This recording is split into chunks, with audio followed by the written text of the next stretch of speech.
میں کچھ باتیں ربیع الاول سے متعلق کرنی تھیں آپ لوگوں کے سامنے. ربیع الاول کی آج کیا تاریخ ہے؟ ربیع الاول بس آ ہی رہا ہے نا, ابھی 12 ربیع الاول. دیکھو چند دلائل میں ہمیشہ سے دیتا ہوں, ان کو ریپیٹ کر دیتا ہوں. نبی صلی اللہ علیہ وسلم نے فرمایا میری امت کے 73 فرقے ہوں گے. یہی فرمایا نا آپ نے؟ فرمایا کلہم فی النار, سب کے سب جہنم میں ہوں گے سوائے ایک کے. صحابہ نے پوچھا یا رسول اللہ وہ کون سا فرقہ ہوگا؟ آپ نے فرمایا ما انا علیہ و اصحابی, جس پر میں اور میرے صحابہ تھے. نبی نے یہ کیوں نہیں فرمایا کہ جو قرآن پر عمل کرتے تھے وہ جنتی ہوگا؟ یہ کیوں نہیں فرمایا کہ جو قرآن اور حدیث پر عمل کرتے ہیں وہ جنتی ہوں گے؟ یہاں قرآن کا تذکرہ نہیں ہے, بلکہ آپ نے فرمایا جس پر میں اور میرے صحابہ. وجہ اس کی یہ ہے کہ کیونکہ یہ 73 فرقے اسلام کی طرف منسوب ہوں گے نا, تو قرآن کو تو سب مانتے ہوں گے. کیونکہ اگر قرآن کا انکار کر دیں پھر تو اسلام رہا ہی نہیں نا, پھر تو اسلام کے فرقے تھوڑی ہوئے. تو ان میں ہر شخص سہارا قرآن سے لے رہا ہوگا. دلائل کہاں سے دے رہا ہوگا؟ قرآن سے. تو نبی کی حدیث کا مطلب یہ ہوا کہ ان کی قرآن کی آیتوں سے متاثر مت ہونا, بلکہ دیکھنا میرا کس پر عمل تھا. کیونکہ قرآن سب سے زیادہ سمجھنے والا میں اور قرآن پہ سب سے زیادہ عمل کرنے والا میں. تو قرآن کی آیت کی کوئی ایسی تشریح اگر کر رہے ہیں جس پر میرا عمل ہی نہیں ہے, اس کا مطلب وہ تشریح غلط ہو رہی ہے. جیسے ربیع الاول میں ایک دلیل دی جاتی ہے قل فبذالک قل بفضل اللہ وبرحمتہ فبذالک فلیفرحوا. اللہ سورہ یونس میں فرماتے ہیں ہم نے تمہیں قرآن کی نعمت دی تو تمہیں چاہیے کہ اس پہ خوش ہو جاؤ. اب لوگ کہتے ہیں اللہ تو کہہ رہے قرآن کی نعمت پہ خوش ہو جاؤ, تو نبی کی نعمت پہ تو اور زیادہ خوش ہونا چاہیے. تو نبی کی نعمت ہمیں ربیع الاول میں ملی ہے, تو ہمیں ربیع الاول میں کیا ہونا چاہیے؟ خوش ہونا چاہیے. اب یہ قرآن کی ایسی تشریح ہو رہی ہے جس پر نبی صلی اللہ علیہ وسلم کا عمل نہیں ہے. یہ آپ اپنی تشریح کر رہے ہیں, کیونکہ قرآن کا اگر یہ مطلب ہوتا تو سب سے پہلے ربیع الاول میں نبی خوش ہوتے اور خوشی مناتے, پھر صحابہ خوش ہوتے اور خوشی مناتے. ہم تو دیکھ رہے ہیں نہ نبی نے خوشی منائی نہ صحابہ نے خوشی منائی. اب اس آیت کا مطلب کیا ہے؟ اس آیت کا مطلب یہ بھائی تمہیں قرآن کی نعمت ملی ہے خوش ہو جاؤ. کسی بھی ٹائم پہ خوش ہو سکتے ہو آپ, اور خوشی منانے کا تھوڑی قرآن کہہ رہا ہے. خوش ہونا الگ چیز ہے, خوشی منانا الگ چیز ہے. ہم جب بھی قرآن کا سوچتے ہیں ہمیں خوشی ہوتی ہے.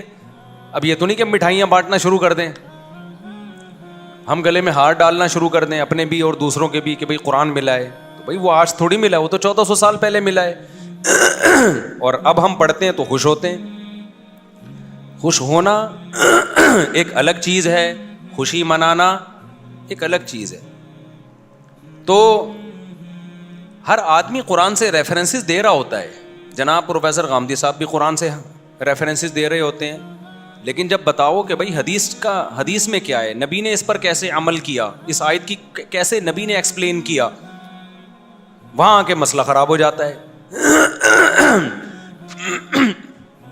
تو اب یہ بات خوب اچھی طرح سمجھیں کہ نبی صلی اللہ علیہ وسلم نے جو یہ فرمایا نا کہ ما انا علیہ و اصحابی, جس پر میں اور میرے صحابہ تھے. اچھا یہاں تک بات ختم نہیں ہوئی. بعض حدیثوں کی ایسی تشریح کی جائے کرتے ہیں لوگ کہ جس پر صحابہ کا عمل نہیں تھا. تو نبی نے صرف یہ نہیں فرمایا کہ جس پر میں, بلکہ آپ نے اپنے ساتھ کس کو ایڈ کیا ہے؟ صحابہ کو بھی. کیونکہ جیسے قرآن کی آیتوں کی غلط تشریح کی جاتی ہے, اسی طرح حدیثوں کی بھی غلط تشریح کی جاتی ہے. 3 طلاق کا 3 ہونا یہ تمام صحابہ کا فتویٰ ہے. اب کوئی آپ کے سامنے حدیث پیش کر رہا ہے کہ 3 طلاقیں ایک ہوتی تھیں, تو سمجھ لو کہیں گڑبڑ کر رہا ہے. وہ حدیث کو ایکسپلین کرنے میں غلطی ہو رہی ہے, اس سے حدیث کا مطلب سمجھنے میں غلطی ہو رہی ہے اس سے. کیونکہ کسی ایک صحابی سے بھی نہیں ملتا کہ اکٹھی 3 طلاق کو ایک کہا انہوں نے. سارے صحابہ اکٹھی 3 کو کتنا کہتے ہیں؟ 3 کہتے ہیں. ہمارے پیغمبر نے معیار بتا دیا. بھائی کوئی حدیث کو ایسے ایکسپلین کر رہا ہے کہ صحابہ کے اگینسٹ جا رہی ہے, نہیں ماننا اس کو. فرقے سارے یہیں سے بنتے ہیں. کوئی قرآن کا لیبل لگا کے فرقہ بنائے گا کوئی حدیث کا لیبل لگا کے. اسی وجہ سے کیا کہا گیا ہے کہ جو جنتی فرقہ ہے نا وہ ہے اہل سنت والجماعت, جو سنت کو بھی مانتا ہے اور صحابہ کے اجماع کو بھی مانتا ہے, جماعت صحابہ کو بھی مانتا ہے. قرآن و سنت کی وہ تشریح نہیں کرتا جو صحابہ سے میچ نہیں کرتی. اس حدیث سے ہمیں پتہ چلتا ہے کہ بھئی جو اہل سنت والجماعت ہیں وہ جنتی فرقہ ہے. سمجھ میں آ رہی ہے بات کہ نہیں آ رہی؟ لیکن آج بڑا مسئلہ یہ ہے کہ جو آدمی کسی بھی غلط چیز کی طرف جائے گا وہ لیبل بہت اچھا لگا لے گا.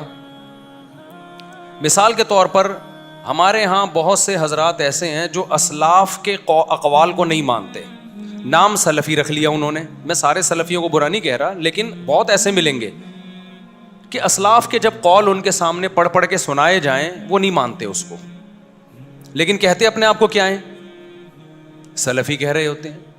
رنگی کو نارنگی کہیں, تند مال کو کھویا, چلتی کو گاڑی کہیں.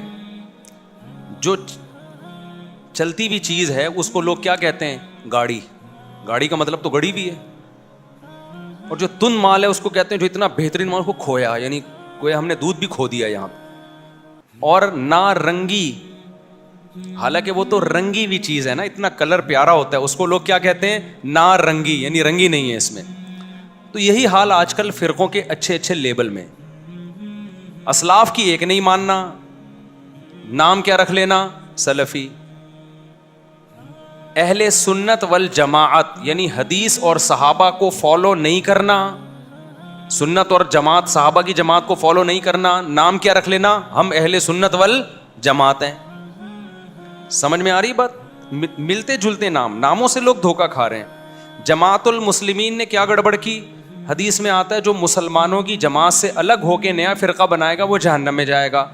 جب مسلمانوں کی جماعت سے الگ ہوا ایک فرقہ 1975 میں, اس الگ فرقے, وہ فرقہ جماعت المسلمین سے الگ ہوا ہے نا مسلمانوں کی جماعت سے, اس نے نام اپنا کیا رکھ لیا, جماعت المسلمین.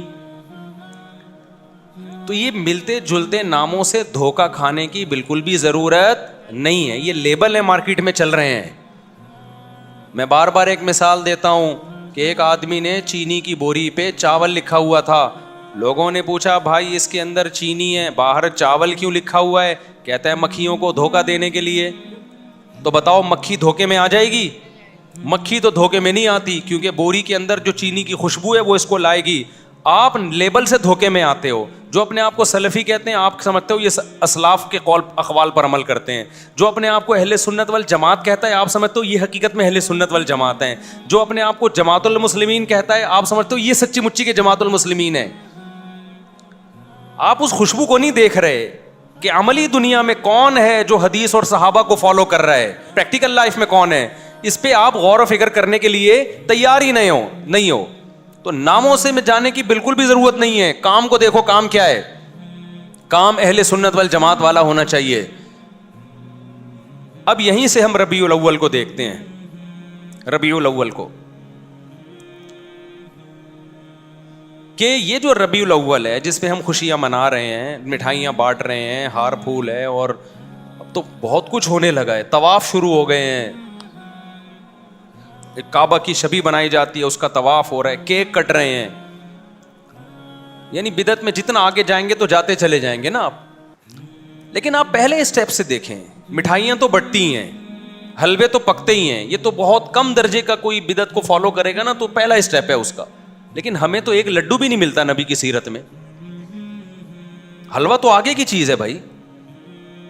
ایک مبارک بادی کا پیغام بھی نہیں ملتا ہمیں پیغمبر کی سیرت میں کہ ربیع الاول آیا ہو اور ہمارے نبی نے کسی کو مبارک بادی کا پیغام دیا ہو, یا چلو نبی نے نہیں دیا صحابہ نے دیا ہو. کوئی ایک ضعیف موضوع روایت بھی نہیں ہے اس بارے میں. سمجھ میں آ رہی ہے بات کہ نہیں آ رہی؟ تو اب اگر کوئی اسکالر قرآن و سنت کے دلائل کے انبار لگا دیں, اس کا مطلب بھائی وہ قرآن و سنت کی اپنی اخپل تشریح ہے. یہ پشتوں میں کہتے ہیں اخپل ہے. ہمیں صحابہ میں نہیں ملتی یہ چیز, نہ تابعین میں ملتی ہے, نہ تبع تابعین میں ملتی ہے. یہ تو ہندوستان میں بہت بعد میں جا کے رسم شروع ہوئی ہے. تو اس لیے میں نہیں کہتا کہ جو ربیع الاول منا رہے ہیں وہ نبی سے محبت نہیں کرتے ہوں گے, ہم سے زیادہ محبت کرتے ہوں گے, لیکن علم نہ ہونے کی وجہ سے محبت کا رخ ٹھیک بولو نہیں. میں کسی پہ الزام نہیں لگاتا کہ وہ نبی سے کر سب نبی کی محبت میں ہی رہے ہیں, کیک بھی کٹ رہے ہیں اور بتیاں بھی لگا رہے ہیں, ہار پھول بھی, اور کچھ لوگ تو ناچ گا بھی رہے ہیں, کر رہے ہوں گے, لیکن بھائی یہ محبت وہ ہے جو آپ کے, یہ وہ اسٹائل ہے جو آپ کا اپنا اسٹائل ہے. اللہ اس محبت کے اسٹائل کو قبول کرے گا, انداز کو قبول کرے گا جو اللہ اور اس کے رسول صلی اللہ علیہ وسلم کے بتائے ہوئے طریقے کے مطابق ہوگا. تو پہلی بات تو یہ ہوئی کہ ہمیں صحابہ, تابعین, تبع تابعین, اہل سنت والجماعت کے فقہ میں 4 امام ہیں. فقہ کہتے ہیں قرآن و سنت کے جو مسائل مرتب کیے ہیں وہ کنہوں نے کیے ہیں؟ 4 اماموں نے. امام ابو حنیفہ, امام مالک, امام شافعی, امام احمد بن حنبل. یہ وہ اسکالرز ہیں جن کو پوری اہل سنت والجماعت نے مانا ہے. جیسے حدیث میں امام بخاری کو امام مانا نا, لوگ کہتے ہیں نا کہ امام حنیفہ کے امام ہونے کی کیا دلیل ہے, ہمارے امام تو صرف پیغمبر ہیں. بھائی امام ابو حنیفہ کو امام فقہ میں مانا جاتا ہے ایک خاص جزیے میں, کہ نبی صلی اللہ علیہ وسلم تو نبوت میں امام ہے, سب کے امام ہیں. اس کی مثال ایسے جیسے امام بخاری حدیث میں امام ہیں یا نہیں. اب کوئی کہ نہیں ہمارے امام صرف امام نبی صلی اللہ علیہ وسلم ہے, تو ابے بھائی تو کدھر کی کدھر لگا رہا ہے. اس سینس میں ہم تھوڑی امام ابو حنیفہ کو امام بولتے ہیں, ہم اس سینس میں امام ابو حنیفہ کو امام بولتے ہیں جس سینس میں ہم امام بخاری کو حدیث کا امام بولتے ہیں, تو اسی سینس میں ہم امام ابو حنیفہ کو فقہ کا امام بولتے ہیں. فقہ کا مطلب کیا ہے؟ قرآن و حدیث سے مسائل مرتب کر کے ہمارے سامنے پیش کیے, انہوں نے کیے یا ان کے شاگردوں نے ان کے حکم پہ کیے, لیکن یہ انداز ان کا تھا. ایک مرتب شکل میں ہمارے پاس اسلامی قانون آئے, ایک ریسرچ ہو کے. یہ کام امام شافعی نے بھی کیا, امام مالک نے بھی کیا, امام احمد بن حنبل نے بھی کیا, اور بھی کچھ اماموں نے کیا, لیکن وہ پنپ نہیں پایا امت میں, اللہ کی طرف سے اس کو مقبولیت نہیں ملی. علماء صالحہ نے اس کو اس طرح قبول نہیں کیا, ان کے کام کو ایکسیپٹ کیا.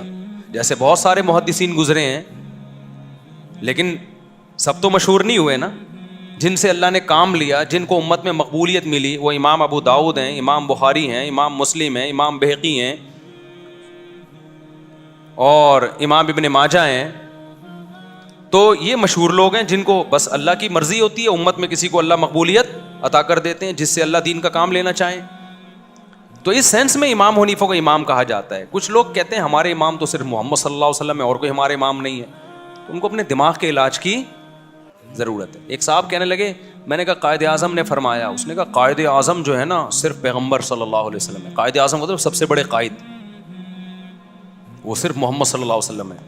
ابے میں نے کہا کدھر کی کدھر لگا رہا ہے. قائد اعظم ہم اس سینس میں نہیں کہتے کہ نبی کے مقابلے میں, وہ تو یقیناً پیغمبر صلی اللہ علیہ وسلم ہے. قائد اعظم کا مطلب جتنے دنیا میں اس زمانے میں امام جو محمد علی جناح کے دور میں جو بھی قائدین ہیں جنہوں نے اپنے قوموں کی آزادی کے لیے محنت کی, اس سینس میں ہم قائد اعظم کہتے ہیں. تو آج کل سینس لیس لوگ ہیں اور وہ ہمیں کہہ رہے ہیں ہم سے دین سیکھو, جن کو امام کے لفظ کا مطلب نہیں. امام ہر جگہ مختلف معنی میں استعمال ہوتا ہے. اب آپ کو ہمارے امام مفتی طارق مسعود صاحب ہیں, اگلا کہ ہمارے امام تو صرف جو ہے محمد صلی اللہ علیہ وسلم ہے. تو آپ کہو بھائی ہم مسجد کے امام کی بات کر رہے ہیں, نماز میں ہمارے امام مفتی صاحب ہیں. اگلا بولے نہیں, نماز میں بھی ہمارا امام محمد صلی اللہ علیہ وسلم ہے. آپ کو بھائی اصل میں یوں بتانا چاہ رہا ہوں کہ نماز میں, جمعے کی نماز میں ہمارے امام مفتی طارق مسعود صاحب ہیں. آپ کہیں نہیں, جمعے میں بھی ہمارا امام کون ہے؟ محمد صلی اللہ علیہ وسلم ہے. ہم ان کو دیکھیں گے. اس کا مطلب یہ پاگل ہے, یہ کیا ہے, اس سے بحث کرنا فضول ہے. تو امام ابو حنیفہ کو محمد صلی اللہ علیہ وسلم کے مقابلے میں امام نہیں کہا جاتا. امام ابو حنیفہ کو اس سینس میں امام کہا جاتا ہے کہ رسول اللہ صلی اللہ علیہ وسلم سے جو حدیثیں منقول ہیں, اسی طرح قرآن سے اور صحابہ کے جو اقوال ہیں, ان کو چھانٹی کر کے ان میں بحث مباحثہ کر کے دلائل کی قوت کی زور سے ایک رائے قائم کر کے اسلامی لا کو ریٹن فارم میں لانا, اور پھر پوری دنیا کے علماء کا اس پہ اعتماد کرنا, یا بڑی دنیا کا اس پہ اعتماد کرنا. اس سینس میں ان کو امام کہا جاتا ہے. سمجھ میں آ رہی ہے بات کہ نہیں آ رہی ہے؟ اس سینس میں امام کہا جاتا ہے. تو اہل سنت والجماعت کے فقہ میں جو حدیثوں میں امام بخاری بھی امام ہے, امام مسلم بھی ہے, امام ابو داؤد بھی ہیں. اب اگر کوئی حدیث کی آج ایسی تحقیق لا رہا ہو جو امام بخاری کی تحقیق سے میچ نہیں کر رہی, تو آپ اس کی تحقیق کو مانو گے؟ اٹھا کے دیوار پہ پھینک دو گے, بولو کہ تو نیا آیا ہے کیا؟ یہ کام ائمہ محدثین پہلے کر چکے ہیں. اسی طرح یاد رکھو فقہ میں یہ چاروں کو امام مانا گیا ہے اور ان کے شاگردوں کو ان کے شاگردوں کو ان کے بعد امام مانا گیا ہے, اور ان کے شاگرد صدیوں سے چلتے چلتے آج تک آ رہے ہیں. امام شافعی کے بھی امام احمد بن حنبل یہ امام بخاری کے استاذ ہیں. اب سوچو امام بخاری کا استاذ کیا بلا ہوگا, وہ میں بلا برے سینس میں نہیں کہہ رہا, علم میں کیا مقام ہوگا جو امام بخاری کے کیا ہیں, استاذ ہیں.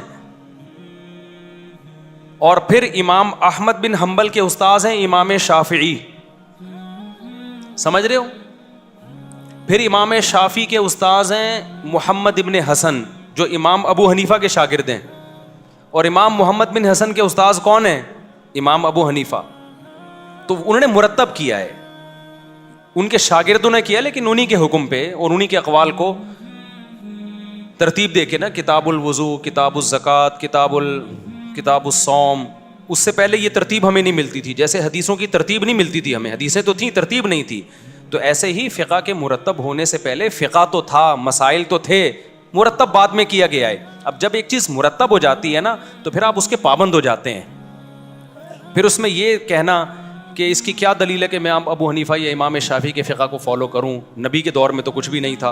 تو میرے بھائی یہ بالکل ایسی فضول بات ہے جیسے کوئی کہ مجھے کیا ضرورت ہے امام بخاری کی کتاب کو فالو کروں, نبی کے دور میں تو یہ کتاب تھی نہیں. او بھائی نبی کے دور میں یہ ساری حدیثیں تھیں, مرتب بعد میں کیا گیا, صحیح ضعیف کو چھانٹا بعد میں کیا ہے. جب کر لیا تو اب آپ اس کو فالو کرنا پڑے گا آپ کو اس کو. تو اسی طرح نبی کے دور میں, صحابہ کے دور میں مسائل تھے, مرتب نہیں تھے, چھانٹی نہیں تھے, ضعیف قول بھی تھا, صحیح قول بھی تھا. ان ائمہ نے مرتب کر کے قانون کو مرتب کر دیا. اب جب مرتب کر دیا, پوری امت اس پہ جمع ہو گئی, اب آپ اس سے ہٹو گے تو آپ ایک نیا فتنہ کھڑا کرو گے. اب آپ کو اس کا پابند ہونا ہے. میں سمجھا پا رہا ہوں اپنی بات. تو اس لیے اب جو دلیل دی جاتی ہے وہ ایسے کہ قرآن, حدیث, اجماع امت اور فقہ, وہ اسلامی فقہ جو آج سے پہلے اہل سنت والجماعت کے اماموں نے مرتب کر دیا ہے. اب اس میں دکھانا پڑے گا آپ کو. تو ہم دیکھتے ہیں ان چاروں میں ربیع الاول کا تذکرہ نہیں ملتا ہمیں کہ ربیع الاول کوئی مقدس مہینہ ہے, یا ربیع الاول میں لڈو کھانا ہے, یا لڈو میں اس لیے بولتا ہوں مزہ لڈو میں ہے, حلوے بولنے میں مزہ نہیں آتا. بھائی ہم ربیع الاول میں لڈو کھا نہیں رہے, بولنے تو دو نا, اتنی بھی سختی نہیں ہے اسلام میں. تو لڈو کا جو مزہ ہے نا, اصل میں یہ لڈو میں نے یہاں سے سیکھا. ہمارے بچپن میں ایک دوست تھے, وہ کہیں رشتہ لینے بھیجا نا انہوں نے, تو ان کا رشتہ ہو گیا. تو وہ ہمارے بڑوں, خاندان کے بڑوں میں سے آتے تھے. تو اب وہ جس دن جا رہے تھے نا منگنی کرنے, تو میرا کزن مجھے کہہ رہا تھا ان کے دل میں لڈو پھوٹ رہے ہیں. تو وہاں سے مجھے لڈو کا لفظ یاد ہو گیا. ان کے دل میں کیا پھوٹ رہے ہیں, وہ اپنی نا مسکراہٹ چھپا نہیں پا رہے تھے. تو میرے دوست نے مجھے بولا ان کے دل میں لڈو پھوٹ رہے ہیں. لیکن شادی کے بعد پھر جو ایسے ان کے دل میں کریلے پھوٹے ہیں نا, وہ اللہ ہی جانے. تو خیر, تو ہم دیکھتے ہیں نہ امام ابو حنیفہ سے اس بارے میں کچھ منقول ہے, نہ امام شافعی سے, نہ امام مالک سے, نہ امام احمد ابن حنبل سے. یہ چاروں فقہ کے امام ہیں جن کو پوری دنیا میں فالو کیا گیا ہے. آپ انڈونیشیا میں جاؤ گے سارے شافعی ملیں گے, ملیشیا میں جاؤ گے سارے شافعی ملیں گے آپ کو, ایران میں جاؤ گے جو اہل سنت والجماعت میں سارے حنفی ملیں گے آپ کو, ازبکستان, آذربائیجان جو روس سے آزاد ریاستیں ہیں ان میں سارے حنفی ملیں گے آپ کو, پورا افغانستان حنفی ہے, پورا پشاور حنفی, پورا لاہور, سوائے چند فیصد لوگوں کے جو حنفی نہیں ہیں, وہ بھی اب حنفی نہیں ہوئے. ان کے باپ دادوں میں جاؤ گے وہ بھی سارے کیا تھے, حنفی. کچھ لوگ کہتے ہیں ہم منگول ہیں, تو منگول سارے حنفی تھے جب اسلام قبول کیا تھا انہوں نے. سمجھ میں آ رہی ہے بات. کچھ لوگ کہتے ہیں ہم کیا ہیں, منگول ہیں. تو آپ ماضی میں جاؤ گے سارے منگول کیا تھے جب اسلام قبول کیا تھا, سارے کیا تھے, وہ حنفی تھے. یہاں تک کہ آج جو یہ کہہ رہے ہیں نا ہندوستان پاکستان میں حنفی نہیں ہوں, تو وہ نہیں ہے تو اس کے ابا حنفی تھے, ابا نہیں ہو تو دادا حنفی تھے, دادا نہیں تو پردادا تو کنفرم کیا تھے, حنفی. اسلام آیا ہی حنفی ہی اسلام لے کر آئے ہیں بر صغیر میں. سمجھ میں آ رہی ہے بات. بر صغیر میں اسلام کون لے کر آیا ہے, حنفی لائے ہیں. تو سارے حنفی تھے. جتنے بر صغیر میں آپ کو حنفیوں کے علاوہ نظر آئیں گے نا, یا شافیوں کے علاوہ, تو وہ دادا پردادا پردادا کے اوپر, بس اس سے آگے ان کے سارے کون تھے, وہ حنفی. تو پوری دنیا میں جہاں بھی اسلام گیا ہے نا, اور آج تھوڑی گیا ہے, صدیوں پہلے گیا ہے, تو یا تو حنفی تھے. پورا افریقہ مالکی ہے, وہاں امام مالک کے فالوورز پہنچے جنگوں میں, جہاد میں, تو وہاں سارا کیا ہے, فقہ مالکی ہے. ملیشیا, انڈونیشیا, سارا کیا ہے, فقہ شافعی ہے. پورا ہندوستان، پورا بنگلہ دیش، پورا افغانستان، پورا برما، یہ پوری آبادی چائنا سے کئی گنا زیادہ ہے، یعنی کئی گنا تو نہیں لیکن بہت زیادہ ہے. یہ سارے کیا تھے بھائی؟ جب اسلام آیا حنفی تھے. کوئٹہ پورا کیا جب اسلام آیا؟ حنفی. افغانستان میں جتنے بڑے بڑے جہادی کمانڈر گزرے ہیں جو لڑتے رہے ہیں غیر مسلموں سے، ہندوستان میں آ کے جو راجپوتوں سے لڑائیاں ہوئی، ہندوؤں سے لڑائیاں ہوئی، پانی پت کی لڑائی، وہ سارے حنفی تھے. شاہ اسماعیل شہید رحمۃ اللہ علیہ جو انگریزوں کے خلاف جہاد کرنے نکلے، وہ اور ان کی فوج میں سارے کیا تھے؟ حنفی. مجدد الفسانی رحمۃ اللہ علیہ جنہوں نے جب اکبر بادشاہ نے نیا دین نکالا اور ملحد ہو گیا، اس کے جو ہے نا اس کو اصلاح کرنے والے اور ہندوستان میں اسلام کو بچانے والے مجدد الفسانی، وہ بھی کیا تھے؟ تو آپ کو ہندوستان کی 1200 سالہ تاریخ میں سارے حنفی ملیں گے. آپ ملیشیا کی 1200 سالہ تاریخ میں سارے شافعی ملیں گے آپ کو.